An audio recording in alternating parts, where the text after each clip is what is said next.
ಅತಿಯಾಗಿ ಸುಸ್ತಾಗೋದು, ಆಯಾಸ ಆಗೋದು ಹೀಗೇನಾದ್ರೂ ಇದ್ರೆ ಈ ವಿಡಿಯೋ ನಿಮ್ಗೋಸ್ಕರ. ಇದು ಬರೀ ಸ್ಟ್ರೆಸ್ ನಿಂದಾಗಿ ಅಲ್ಲ, ಇದು ವೈಟಮಿನ್ ಬಿ 12 ನ ಕೊರತೆ ಕೂಡ ಆಗಿರಬಹುದು. ವೈಟಮಿನ್ ಬಿ 12 ನಮ್ಮ ಮೆದುಳಿನ ಆರೋಗ್ಯ, ನರ ಸಂಬಂಧಿತ ಆರೋಗ್ಯ ಮತ್ತು ರಕ್ತ ಉತ್ಪಾದನೆಗೆ ಬಹಳನೇ ಮುಖ್ಯ ಆಗುತ್ತೆ. ಬಿ 12 ನಿಂದಾಗಿ ಸಮಸ್ಯೆಗಳು ಏನಾಗಬಹುದು ಅಂದ್ರೆ ಅತ್ಯಂತ ಸುಸ್ತಾಗೋದು, ಮತ್ತೆ ಕೈ ಕಾಲು ಮರಗಟ್ಟುವಂಥದ್ದು ಅಥವಾ ಮೆಮರಿ ರಿಲೇಟೆಡ್ ಕೆಲವೊಂದು ಸಮಸ್ಯೆಗಳು ಆಗೋದು ಸಾಮಾನ್ಯ.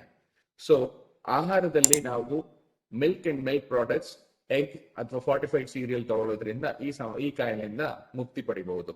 ಅದರ ಜೊತೆಗೆ ಬಿ 12 ನ ಪ್ರಮಾಣ ಅಳತೆ ಮಾಡೋದು ಕೂಡ ಬಹಳ ಮುಖ್ಯ. ಸಿಂಪಲ್ ಆಗಿ ಒಂದು ಬ್ಲಡ್ ಟೆಸ್ಟ್ ಅಲ್ಲಿ ವೈಟಮಿನ್ ಬಿ 12 ನ ಮೆಷರ್ ಮಾಡೋದ್ರಿಂದ ನಿಮ್ಮ ಬಿ 12 ಲೆವೆಲ್ಸ್ ನ ತಿಳ್ಕೋಬಹುದು. ಮತ್ತೆ ಯಾರಾದರೂ ಈ ತರ ಸಮಸ್ಯೆಗಳು ಬಂದಾಗ ಅವರನ್ನ ಬಿ 12 ರಕ್ತ ಪರೀಕ್ಷೆಗೆ ಒಳಪಡಿಸೋದ್ರಿಂದ ಆರೋಗ್ಯವಾಗಿ ಇರಬಹುದು.